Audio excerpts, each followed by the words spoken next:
Bonjour tout le monde, j'espère que vous allez bien. Aujourd'hui, je vous parle de la méditation pour trouver l'équilibre et l'harmonie. Avant de commencer, c'est important de spécifier que la méditation, c'est un outil de développement personnel pour atteindre le bien-être. Ça peut être utilisé comme complémentaire à un traitement médical ou psychologique en cours, mais ça ne peut pas le remplacer. Donc, si vous avez un besoin qui va dans ce sens-là, vous devez vous référer à ces deux professionnels-là. Pour les personnes intéressées, j'offre un accompagnement holistique intégral. Donc, ça inclut coaching spirituel, soins énergétiques, coaching alimentaire, gestion des habitudes de vie et équilibre de vie de façon générale en tant que naturopathe. Donc, si ça vous intéresse, je vous invite à aller au www.ombedoré.com pour vous renseigner sur mes services. Donc, le sujet, la méditation. Donc, dans mon parcours, j'ai exploré énormément de techniques de méditation. J'ai beaucoup travaillé, par exemple, avec les sons binauraux, hypnose, auto-hypnose. J'ai exploré aussi méditation avec les archanges, avec les anges, méditation plus pleine conscience, les pranayama, des pratiques de breathwork, un peu à la Wim Hof. J'ai fait Wim Hof pendant 3 ans et j'ai exploré un peu tous ces univers-là pour me forger une méthode ou en fait réaliser qu'est-ce que ça pouvait apporter la méditation dans une vie. À mon sens, la méditation, c'est un des outils les plus puissants auxquels on peut disposer pour changer une vie, pour se réaligner, pour se comprendre. Parce que la méditation, qu'est-ce que ça fait? C'est que ça t'oblige à observer qui tu es à l'intérieur de toi. Donc, t'es pas en train de... En fait, comment je l'explique, c'est que c'est bien difficile de s'ostiner avec soi-même. Parce que toute la vie, on la vit à travers nous-mêmes. On ne la vit pas à travers un autre. Donc, tu peux toujours argumenter sur les bonnes façons extérieures. Ça, c'est bon, ça, c'est pas bon. Il va toujours avoir des matières à ne pas être sûr d'une chose quand on se fie seulement sur ce qui est extérieur. Par exemple, moi, je pourrais dire, ben, si tu fais telle affaire, c'est positif. Ça, c'est négatif. Puis après ça, ils vont faire des études scientifiques qui vont se contredire jusqu'à temps qu'on arrive à trouver une forme de consensus. Mais essentiellement, à peu près tout ce qu'on trouve dans le monde extérieur, on peut toujours le juger, on peut toujours l'interpréter un peu comme on veut. Ce qui se passe à l'intérieur de toi, c'est un petit peu plus dur de t'obstiner. Tu sais, tu peux pas être en désaccord avec toi-même. Tu peux pas... ce qui vit à l'intérieur de toi, c'est plus difficile parce que tu n'es pas dans l'interprétation. Tu es dans la contemplation. Donc, quand tu vas en méditation, tu t'en vas dans un espace à l'intérieur de toi qu'il va être plus clair, plus uniforme, puis qui va être plus réel. Parce que tu pourrais toujours dire que le monde, tu l'interprètes d'une manière, mais que c'est très relatif. Mais quand tu contemples ton monde intérieur, c'est comme tu ne vas pas t'ostiner avec toi-même. Non seulement ça, mais c'est que la vie, tu la vis toujours à partir de l'intérieur vers l'extérieur. Donc, toutes les décisions que tu prends, ils sont initiés à l'intérieur de toi. Donc, quand tu contemples ce qui est à l'intérieur de toi, quand tu en prends connaissance, puis que tu choisis d'effectuer des changements à cet endroit-là, tu vas avoir un pouvoir sur ce qui va arriver par la suite, parce que les interactions que tu vas choisir de faire, ils vont être modifiées. L'inverse, il est beaucoup plus difficile. On se retrouve, en fait, quand on est dans la situation que l'extérieur dirige notre monde intérieur, on n'est pas en pouvoir, on est en position un peu d'esclave des événements qui vont te conditionner toi-même. Puis dans la vie, en fait, c'est toi qui as le pouvoir décisionnel. Tu peux choisir de faire des actions à l'intérieur de ton choix. Tu n'es pas obligé de toujours subir l'extérieur. Puis quand on comprend ça, quand on prend le temps de plonger à l'intérieur, de réaliser qu'est-ce qui est là, puis de faire un ménage, de faire un changement, mais par la suite, le monde extérieur, il n'y a pas le choix d'abdiquer sur qu'est-ce qu'on va faire. Parce que nous, on va choisir d'aller faire un chemin ou un autre. Puis, on ne le réalise pas, mais on est incroyablement puissant sur la direction que va prendre notre vie quand on prend conscience de ce qui est à l'intérieur de nous. Ce que la méditation m'a amené, ben, elle m'a amené beaucoup de réflexion, beaucoup d'éclaircissement, beaucoup de sagesse. Je ne dis pas que je suis un grand sage, mais ça m'a amené des profondes réalisations. Par exemple, dans le mode de vie moderne, on évalue souvent que l'humain, il va être l'espèce qui va être au-dessus de toutes les autres espèces. Pourquoi qu'on dit ça? On dit ça parce que l'humain, il aurait la capacité de conscience puis de réalisation de soi. Il sait qu'il existe. Donc le fait qu'il sait qu'il existe, que sa conscience est plus élevée, il y aurait domination sur tous les autres types de règnes. Quand on regarde ça, puis on réfléchit, est-ce que vraiment les gens sont conscients? Est-ce qu'ils sont conscients d'eux-mêmes? Ou bien sont un peu comme comment qu'on détermine que les animaux y sont? C'est-à-dire qu'ils sont très instinctifs, qu'ils sont très dans la réaction de leur sens, sont très dans les automatismes. Puis moi, ce que j'ai compris, c'est qu'on était énormément dans les automatismes. Puis est-ce qu'on était vraiment conscient? Pour la plupart, non. Parce qu'on survit. On est en train de... En fait, on ne prend pas conscience de la vie qui vit en nous parce qu'on est toujours en réaction. Un peu comme on considérait que les animaux étaient inférieurs parce qu'eux, ils étaient dans l'instinct. Mais moi, je trouve que quand on est toujours en mode survie, à essayer de s'adapter à tout ce qui est dans le monde extérieur, puis que c'est le monde extérieur qui nous détermine, bien, on s'éloigne peu à peu de cette espèce de sagesse-là qu'on attribue à l'homme dans notre société actuelle. Puis je m'écoute parler, puis je me dis, je suis un peu un malade de vous dire ça, parce que qui va pas être offusqué de dire qu'il se comporte un peu comme un animal? Puis on se sent offusqué si on est comparé à eux parce qu'on les juge inférieurs. Donc, en réalité, est-ce qu'ils sont réellement inférieurs? Puis est-ce qu'on est réellement supérieur? Bien, il faut réfléchir, il faut prendre le temps de se poser, de méditer, d'aller méditer, de se contempler à l'intérieur de soi, puis de voir est-ce que je suis capable de m'auto-réaliser au-delà des sens. Donc, parce que si je vais dans la définition de qu'est-ce qui est l'instinct, puis qu'est-ce qui est le monde, si je suis dans la réactivité constante, puis que je suis esclave de mes sens, je tombe dans l'instinct. Je ne suis plus conscient de moi-même. Puis c'est là que je commence à me détourner, en fait, de qui je suis, puis je perds cette espèce de statut-là qu'on a donné à l'homme. Donc la capacité de se contempler à l'intérieur de soi, puis de prendre conscience de la vie, si on le fait tous, on va réaliser des choses importantes, comme que je ne suis pas seulement mon corps physique. Il y a une vie qui vit à l'intérieur de moi. Puis tout ça, c'est une porte d'entrée à la spiritualité, à tout ce qui est connexion divine. Puis tu sais, je fais exprès de dire les mots parce que c'est vers ça que ça tend. D'être capable de se connecter à soi, de réaliser qu'au-delà des voiles, quand je parle des voiles, je parle du physique, des sensations, il y a quelque chose qui vit à l'intérieur de moi. Puis c'est ce quelque chose-là qu'on va appeler qu'est-ce qui est divin. Parce que pour qu'il y ait une création, pour qu'il y ait tout ce qui est autour de nous, ça prend une énergie, ça prend quelque chose qui peut le manifester. Puis ce quelque chose-là, il est à l'intérieur de nous. Mais c'est libre à nous d'être capable de le contempler et de l'écouter. Donc c'est sûr que quand on pratique la méditation, ça nous force à aller à cet espace-là, qu'on pourrait qualifier de divin, qui n'est pas dans les sens, qui est vraiment la contemplation de l'énergie qui vit à l'intérieur de moi, parce que j'ai pas le choix, ça fait partie de moi. Donc quand on reconnecte à ça, il se produit des choses importantes, parce que ça vient mettre un pas de recul sur les présomptions qu'on avait de ce qu'était la vie. Ça vient mettre en perspective beaucoup d'éléments de ma vie, puis tu sais, le fameux pas de recul, il est vraiment utile parce que on comprend qu'il y a certaines choses qu'on n'est pas obligé de continuer. On a le choix. Puis quand on médite, quand on atteint ces espaces-là, on peut commencer à déconstruire certains éléments. Donc c'est sûr qu'il y a la prise de conscience qu'on fait initialement, on contemple à l'intérieur. Par la suite, on voit qu'il y a un schéma. On est capable de transformer ce schéma-là pour le détruire puis passer à autre chose. Donc, c'est dans ce sens-là que la méditation, ça ouvre un chemin important pour le développement personnel. Quand on réalise qu'on a ce pouvoir-là, c'est là que ça devient super intéressant.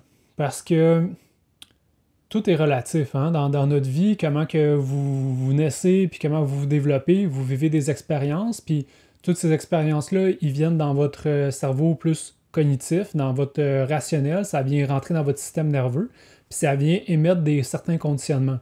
Quand on réalise qu'on a le pouvoir de regarder tous ces conditionnements-là, et qu'on a le pouvoir d'avoir un pas de recul sur ceux-là, puis par la suite d'être capable de le transformer, de le changer, ben on ouvre des portes importantes sur notre vie, puis on réalise qu'on peut faire quelque chose de majeur, puis on n'est pas esclave de tous ces conditionnements-là.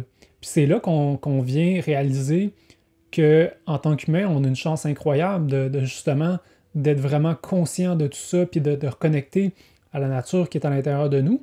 Puis c'est, selon moi, c'est une des raisons pourquoi la spiritualité a toujours fait partie intégrante de l'humain.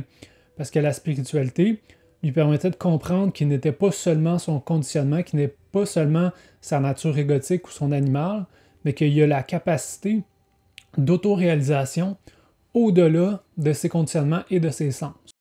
Puis actuellement, je sens que la société est bien frileuse de ça. Parce que, tu sais, on parle beaucoup de pleine conscience. On parle même plus de méditation.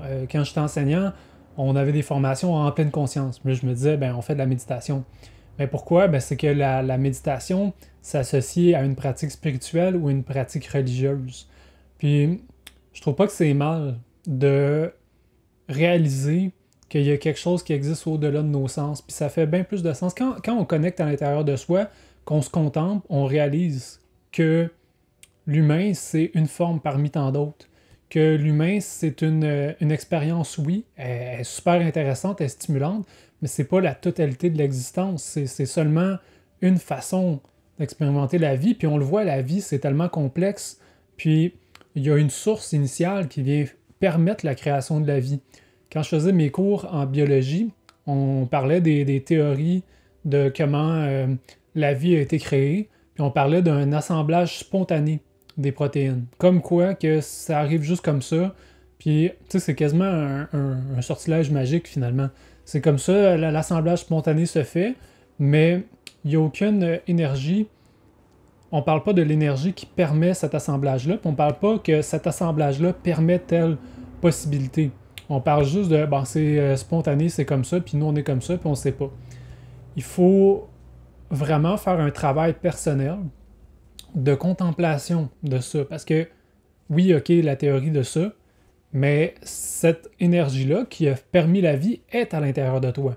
Donc si tu fais de la méditation, tu peux la contempler, mais tu vas pas contempler avec tes sens puis ton cerveau rationnel, tu vas le contempler dans c'est juste le mot, c'est contempler, parce que c'est regarder sans jugement.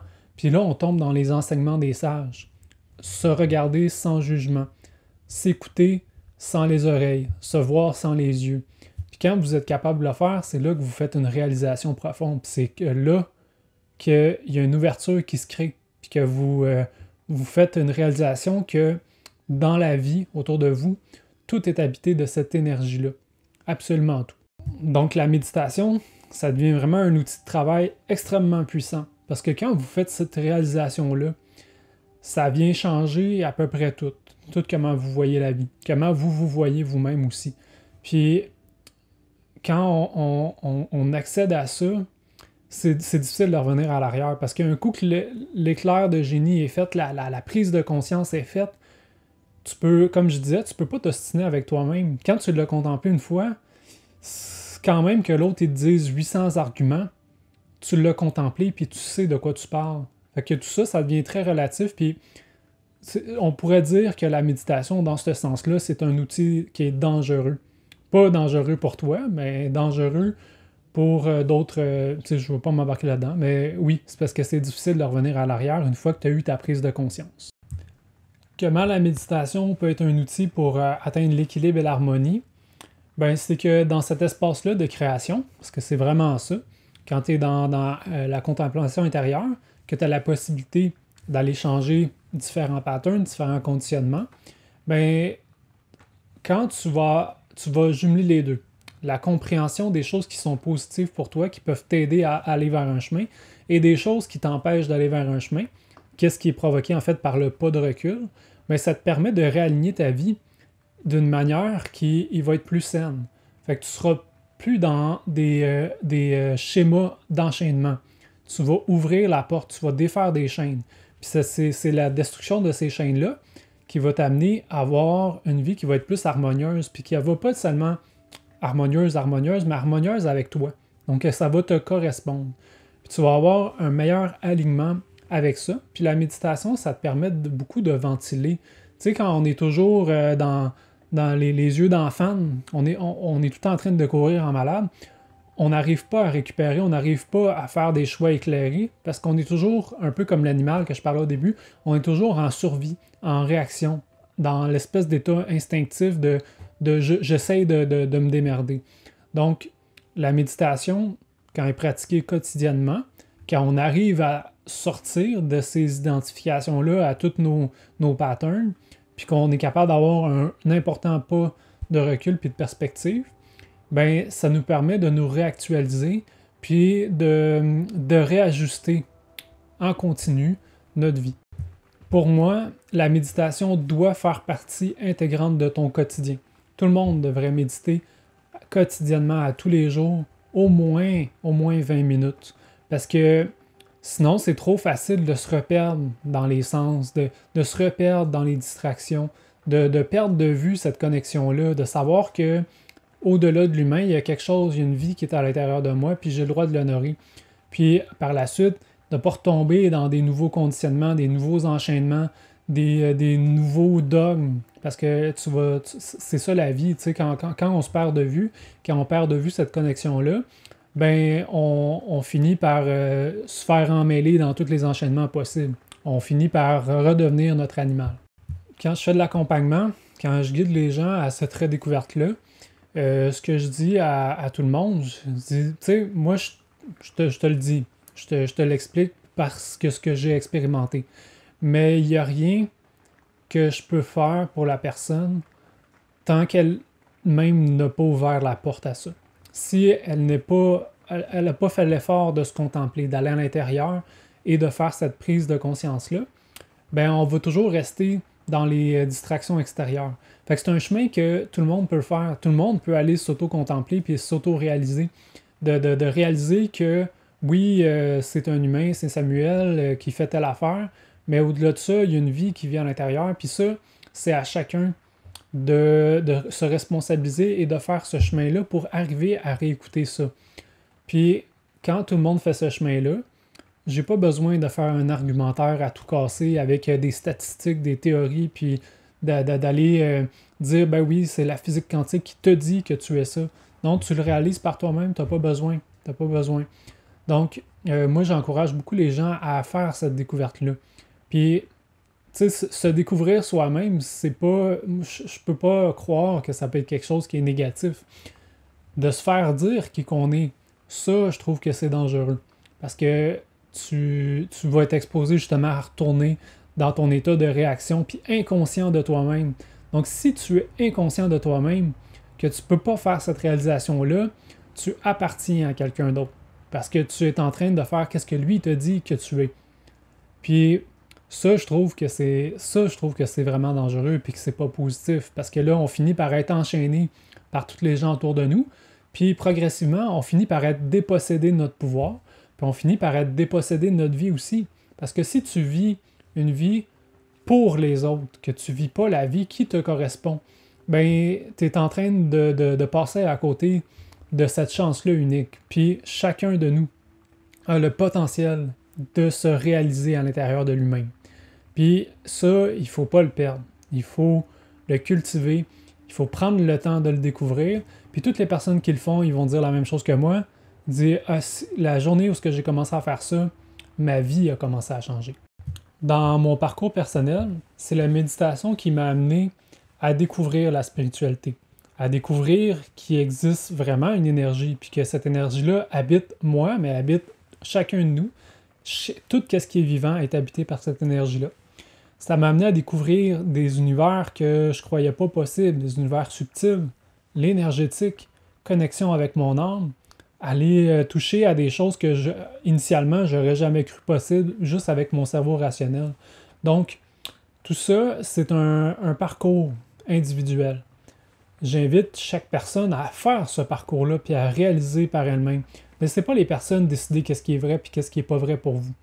Réalisez-le par vous-même. Faites le travail. Prenez le temps de le faire. Puis par la suite, c'est là que vous allez comprendre puis vous n'allez pas pouvoir perdre cette compréhension-là parce que ça va être tellement fort, tellement puissant que les arguments par la suite vous disent « Ouais, mais tu l'as-tu fait le chemin? T'es-tu allé te baigner, voir qu'est-ce que ça ressemblait se baigner? C'est les on parle de Platon puis de l'allégorie de la caverne. Quand tu es sorti de la grotte une fois, ben, peu importe ce que les gens dans la grotte ils vont te dire. Si vous ne le connaissez pas, c'est l'histoire. Allez voir l'allégorie de la caverne. Là. Les personnes dans la grotte, ils vont essayer de vous argumenter que c'est la flamme qui est comme ça puis qu'il n'existe rien d'autre. Mais vous êtes allé, vous êtes sorti de la grotte. Vous avez vu c'était quoi? C'est vous qui allez pouvoir faire ça, dire ben oui, mais attends, là, prends le temps, décroche un peu de tes conditionnements, vas-y voir. Puis quand ils vont voir eux autres aussi, ben ils vont comprendre que oui, il y a d'autres choses. Puis que oui, finalement, ils étaient enchaînés puis ils étaient endoctrinés. Puis là, je dis pas ça comme négatif, mais c'est juste un cheminement en tant qu'espèce qu'on est en train de faire. Ben, en fait, qu'on souhaite que le plus puisse faire pour se réaliser. Parce qu'une fois que la réalisation est faite, ça change comment on voit la vie. Ça change comment on se comporte avec la vie aussi. En ce moment, on est beaucoup coupé de cette réalisation-là. Puis quand on est coupé, ben, ça justifie les actions qu'on fait. C'est pas normal qu'on détruise autant notre milieu, puis que tout le monde fasse ça, puis c'est correct, c'est juste ça. C'est ton milieu de vie, c'est qu'est-ce qui est favorable pour que ton corps puis l'espèce humaine survivent. Puis on est tellement dans notre caverne qu'on fait ça comme si de rien n'était, puis c'est pas grave. J'aimais beaucoup quelqu'un qui l'avait décrit comme ça, on a désacralisé la matière. On a enlevé le côté sacré. Le côté sacré qui vit à l'intérieur de nous, mais qui vit dans tout ce qui vit autour de nous. Donc ça, c'est un pouvoir qui est important à se réapproprier. Moi, mon travail, c'est d'accompagner les gens dans cette redécouverte-là, dans cette réalisation-là, qu'ils puissent aligner qu'est-ce qui vit à l'intérieur d'eux. Puis ça nous amène à l'âme, ça nous amène à tout ce qui est subtil, puis qu'est-ce qui vit à l'intérieur de nous. Donc, moi, j'offre des accompagnements personnalisés en fonction d'où la personne se situe, puis où elle veut aller. Puis vraiment, on travaille pour tout déconstruire, qu'est-ce qui est problématique, pour que la personne soit pleinement alignée, qu'elle soit plus dans l'enfermement, puis qu'elle puisse être maître de sa vie. Si vous êtes dans un parcours comme ça, que vous voulez découvrir, que vous voulez vous harmoniser pour vraiment exprimer ce potentiel-là, que vous voulez sortir de ces enchaînements-là, que vous voulez avoir des fondations, une méthode qui va vous permettre d'enraciner ça, de le manifester, je suis probablement une des personnes qui peut vous amener avec le plus de facilité dans ce chemin-là. Pourquoi je dis ça? C'est par mon expérience, par mon cheminement, puis par l'intégration de ça dans mon style de vie, dans mon quotidien, et avec les différents outils que j'ai, autant en yoga, en méditation, en naturopathie, en équilibre de vie, je peux vous donner beaucoup d'outils puis vous amener vers ça. Allez tout simplement au www.ombedoré.com, vous renseigner sur qu'est-ce que j'offre, puis par la suite, moi, ça me ferait plaisir de travailler avec vous. Donc, je vous remercie sincèrement de votre écoute et je vous souhaite d'explorer la méditation et de voir par vous-même qu'est-ce que ça peut vous apporter. Puis sinon, je vous souhaite une très belle journée et une bonne quête bien-être. Salut!